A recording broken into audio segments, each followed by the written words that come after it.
दीदी, हमने के बाबूजी भी तो गरीब बारन, तो हमने के फांसी लगा के मरे के पड़ी। हम तो सोच ले बानी कि कैसे मरे के बा। अनु, ये काल तू फालतू बात करे। दीदी, ये सब अखबार में लिखल बा, उहे पढ़ के सुनावत रहनी। का लिखल बा? खबरदार जी, आज के बाद ये आलतू फालतू बात पढ़ लू ता। पर तू ही तो अखबार पढ़े के कहेलू। हम तो जनरल नॉलेज खातिर कहले बानी, ये आलतू फालतू बकवास पढ़े खातिर ना।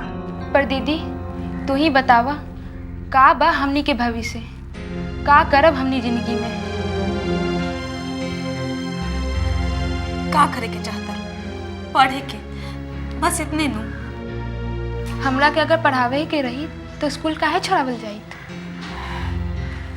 देखा नु, हम तोरा के पढ़ाई, तो हर खर्चा दे, तोहरा अपना पैर पर खड़ा होके के बानू। बाकी एक बात जान ला, आज के बाद ये आलतू फालतू बात करबू, अपन दीदी के मरल मुंह देखबू। दीदी, अच्छा चल, हम तो नहीं खातिर, ये खाए खातिर लेल बनी, खा लो। अशालू, तोहार होमवर्क कैसे होता दिखावा तो तनी। दीदी, तन्नू, ए तन्नू, देख ना, रात के 9 बज गए, अभी तक बाबूजी ना आइलन। तनी जाके देख ना। अनुभव के भेजा ना माई, बाबूजी महादेव चाचा के यहाँ गए रहलन, ओइजे हुई हन। अरे मुन्ना भी अभी घरे ना आइलन हां। अभी ले ना आइल? पढ़े वाला लड़का कहीं इतना रात तक बाहर रहेला, तू कुछ कहे लू कहे ना माई। अरे तू ओकर चिंता छोड़, तू जाके देख। वाह वाह, बेटा बाहर चकल्लस करस, हसयान बेटी बाबूजी के तलाश में जाए। बड़ा दिन हो गया, साला कुछ एगो मोला गुला भेटात नहीं खसन। आपन तो लाइफ बन जात। अरे पकड़, तू लोग के क्या परेशानी बा? अरे अरे हम शिक्षक हैं बाबू, हम शिक्षक। देखा, अरे क्या जबरदस्ती बा भाई। बाबूजी, तू भाग जा बेटी, तू भाग जा इधर से। बेटी तू भाग जा, तू भाग जा बेटी। चमक चला। अरे आवा आवा आवा, बाबूजी के बचेबू। कोई बचाओ हमरे बाबूजी के। बचाओ हमरे बाबूजी।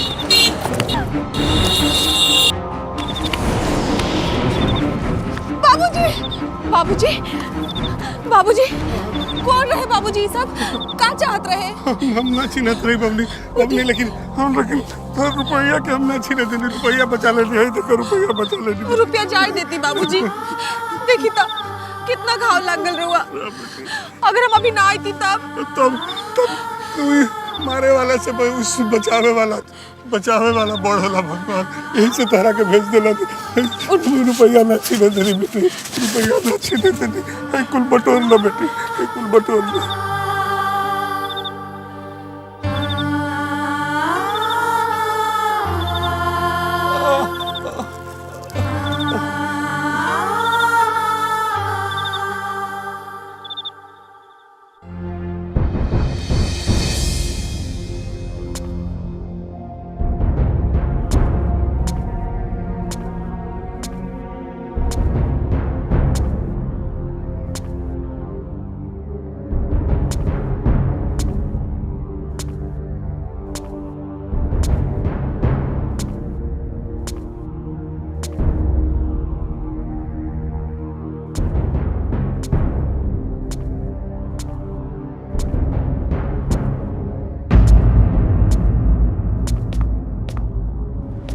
डॉक्टर साहब, कैसन बाड़न वो लोग? ठीक बाड़न ना? दरअसल ठाकुर साहब, बताई ना कैसन बाड़न? रहुआ को छुपा रहल बानी। राउर बेटा के तो तबीयत ठीक बा। हाँ, बाकी राउर बहू का भइल बहू के? का भइल बहू के? डॉक्टर साहब बताई ना का भइल बहू के? अब वो ये दुनिया में नहीं खी।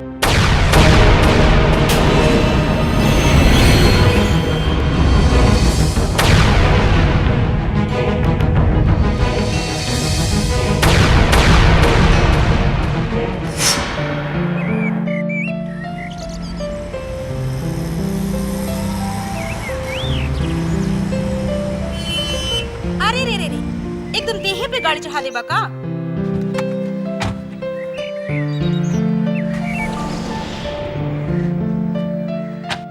नहीं खे, हमार लकीर मिट गई। तोहार किस्मत के लकीर जी बनावे आयल है। रउआ के हई?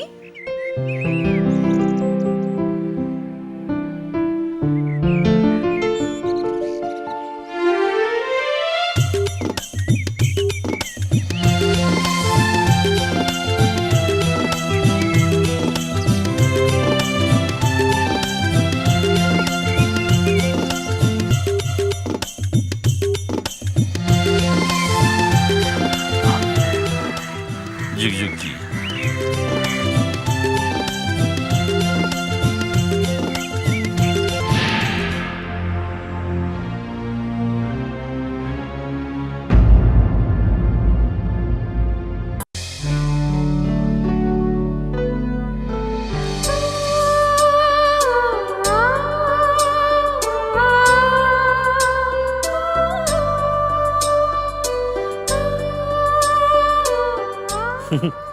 का हाल बा?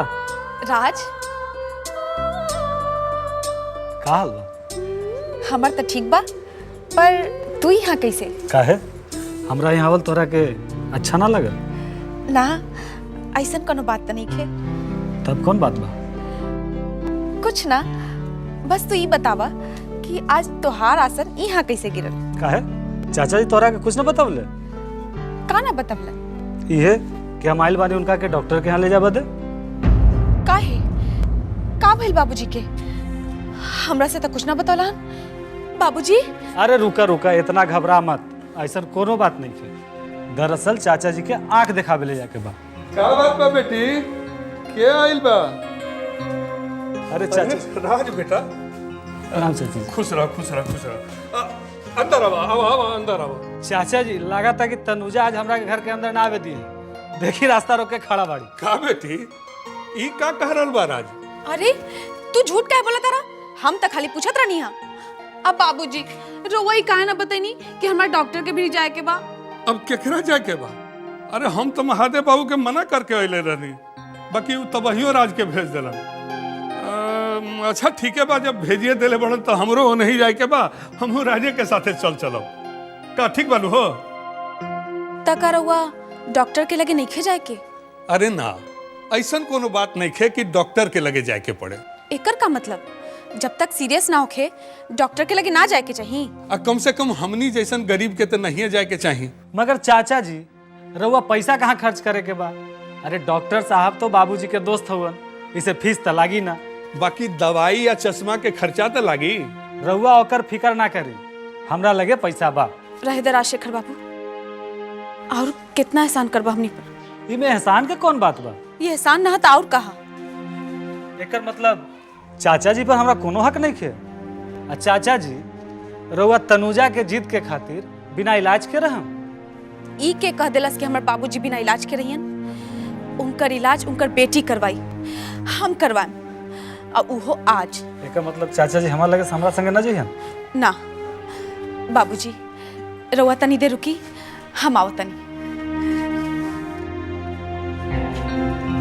बेटा बेटा, तनु के बात के बुरा मत मानिया, वो बहुत खुददार लेकी है। जब इंसान के जिंदगी में कुछो न बच जाला तो खुददारिये के राह पकड़ के जिए चाहेला। बाकी तू ही सब ना समझबा।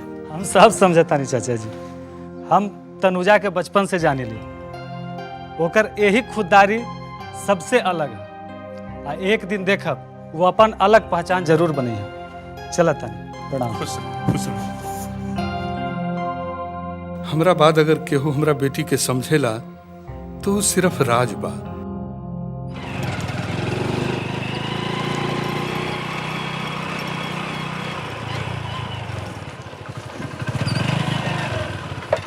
चलो उतरो, चलो बैठ। तुझे कर रहा बड़ा ठीक कर रहा बड़ा? का करता नहीं हम? ये दोस्त सब संगे मटर गश्ती, स्कूल ना जाके, सिगरेट पिए के आदत, अपन करियर के प्रति लापरवाही, और का? हम का करी भैया, रउए बताई। कोर्स के आधा ज्यादा किताब हमारे पास नहीं थे सर, दोस्त के सामने जरीर होके पड़ेला। अब रउए बताई हम का करी। तो ये सब बात चाचा जी से कहला? का फायदा, घर में खाए के मोहताजी बा। बच्चा के पढ़ाई के बारे में के सोची? वो ऐशी वाला पढ़ाई, अयासी वाला पढ़ाई का मतलब? और न तो का, खाली पास कोर्स कला से कवनो फायदा नहीं है। डॉक्टर जी बने खातिर अलग से कोर्स करे पाएला, ओकरा डोनेशन लागेला। आ इतना खर्चा हमारा पे के करी? तब पढ़ला से का फायदा? कम से कम अपन दीदी के कुर्बानी के ख्याल तो रखता। दीदी ये खातिर तो स्कूल जाली, पता ना दीदी अब का करी। चल उठ, चलो।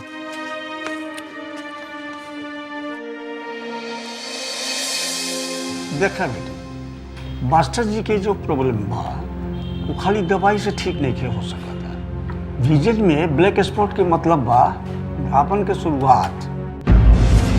का एकर इलाज बहुत महंगा बा का? वो तो बा, एगो तो ऑपरेशन करही के पड़ी, साथ साथ खान पान के ऊपर भी ध्यान देवे के पड़ी। जी अच्छा। तोरा बाबूजी के ये सब कहल ठीक ना रहे से तोरा अकेले में बोला कि सब बात कह रहा बानी। फिलहाल एक आई ड्रॉप लिख देता नहीं, रोज दिन में 4 बार डालत रहिया और 2 दिन बाद आके दिखला दिया, फिर आगे के ट्रीटमेंट बताइए। जी जी, राउर फीस? कुछ ना, मास्टर जी महादेव भैया के दोस्त हो, इधर फीस ना ले सके। अच्छा जी, प्रणाम।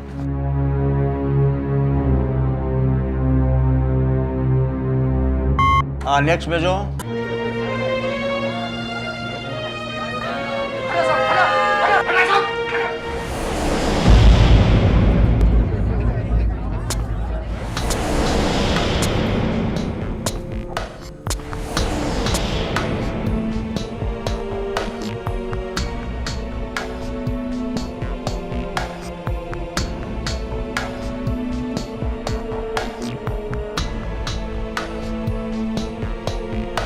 दुनिया से एक और अमीर कम हो गए।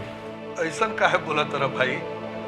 अरे मौत के गम अमीर आ गरीब दोनों ला एके जैसन होला ना साहब, गरीब लोग मरल तो आपस में गम बांटेला, भीड़ इकट्ठा होला।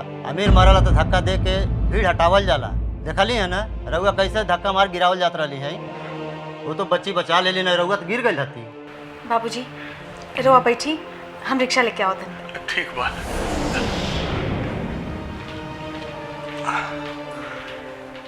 केकरा घर के शोक के साया रहल है भाई? वो यहाँ के ना हवे लोग, वो विक्रमगंज के ठाकुर सूर्य प्रताप सिंह के बहू, जिनकर एक्सीडेंट में मौत हो गई बा। भगवान उनकरा के सहे के शक्ति देस।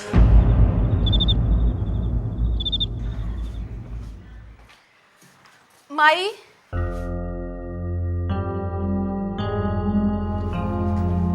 ला चाय पिए। तनु का बतैलन डॉक्टर इनकरा के देख के? का बताई, हम कोनो डॉक्टर ही जे सब जाना तानी। दवाई देले बारन आँख में डाले खातिर, 2 दिन बाद फिर बोलौले बारन, ओकरा बादे पता चली। अरे जब 2 दिन के बाद बताई वो मुझौसा डॉक्टर तो आजे काहे नहीं बतैलस? आई रोज रोज बुलावे के का मतलब? अरे मतलब का होई, ओकरा अपना फीस बनावे के होई, 1 दिन के विजिट जे मिल जाई। माई वो डॉक्टर साहब फीस ना लेना। का फीस ना ले? डॉक्टर जवान रहले का मतलब बा तोहार? आजकल के डॉक्टर साहब जवान जवान लड़की फंसावे के नया नया तरीका निकालत है। फीस ना ली है, मुफ्त में इलाज करी है। बस तो बस, अरे इससे ज्यादा तू कुछ सोची नहीं खुद सकत। दिमाग सड़ गई बा तोहार, इलाज के तो तोहरा जरूरत बा। अरे वो डॉक्टर महादेव काका के दोस्त हवन, हमरा उम्र की बेटी बा उनकर। छी माई आ गई ना तू? कहाँ रहले है ये बेरले? बताओ, अभी आगे स्कूल के समय है, बोल कहाँ घूमत रहले है? घरे आके का करी, तोहनी के किच किच से ऊब गल बनी हम। अभी तो आवत तनी, एक दिन घरे छोड़ के भाग जाए। का कहले? घर छोड़ के भाग जीबे? आए घर छोड़ के भाग जीबे? अरे ई का करे तारू? जवान लड़का पे हाथ उठावत आयो आ कहीं सचमुच घर छोड़ के भाग गई ता? हां का कर मानने के? कहां जाए? चुप कर बुआ, तोहनी के शायद पाके एकदम बिगड़ गई बा। कहाँ जीबे रे? बोल कहाँ जीबे? कहीं भी जीबे तो पेट भरला 2 गो रोटी कमाए के पड़ी, ओ लाख मेहनत मजदूरी करे के पड़ी। बात नहीं मतलब में तनु, ऊ अभी अपना बाप के कमाई खाता, रोटी के ताना मत दीहा। जब वो बड़ा होई तो उहे कमाई, तू ना। हमरा मालूम बा माँ, हम बेटी हैं, कोनो काम के नहीं की, ऊपर से पराया धन बानी, मगर हम तोरा सहारा के लड़खड़ात नहीं की देखे के चाहत। यही से एकरा के मजबूत बनाए के कोशिश कर रहल बानी। आज कई थप्पड़ एकरा के जिंदगी के थपेड़ा से बचाई, मगर अफसोस तोहनी के ही बात समझ में ना आई। अरे ही तभी बच्चा बा, पर तू संभल जा, ना तो जिंदगी भर पछतावे के पड़ी, पछतावे के पड़ी। देख बबुआ, तोरा खातिर हमरा कितना सुने के पड़ता। तू पढ़ाई लिखाई पर ध्यान काहे नहीं के देख? तोरा खातिर तनुजा और अनुजा के पढ़ाई छूटल, एक एक पैसा जमा करके तोहर फीस भरी ले। खाली फीस भर देला से पढ़ाई ना होला माई, बहुत कुछ चाहेला। तू ना बुझबू, बहुत भूख लागल बा, खाना द। ठीक बा, हाथ मुंह धोला, हम ले आवतनी। तू कोनो बात पे ध्यान ना दिया बबुआ, ई सब तोहरा से जलेली। हमरा बाबूजी के वंश बढ़ावे वाला तो ही ना हवा। आई लड़की सब तो बोझ है, बोझ, पिछले जन्म के पाप। अरे बड़ा अच्छा कर्म कैले से तो बेटा पैदा होला।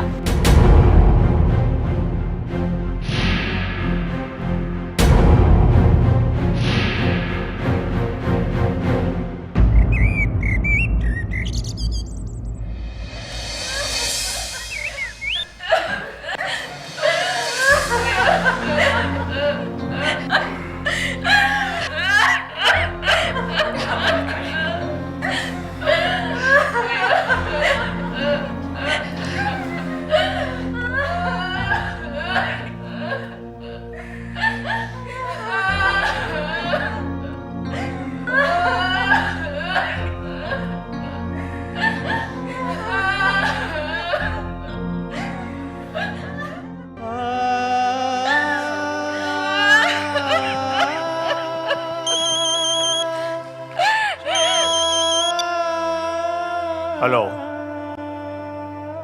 हाँ हम सूर्य प्रताप सिंह बोलत हई। बोला का?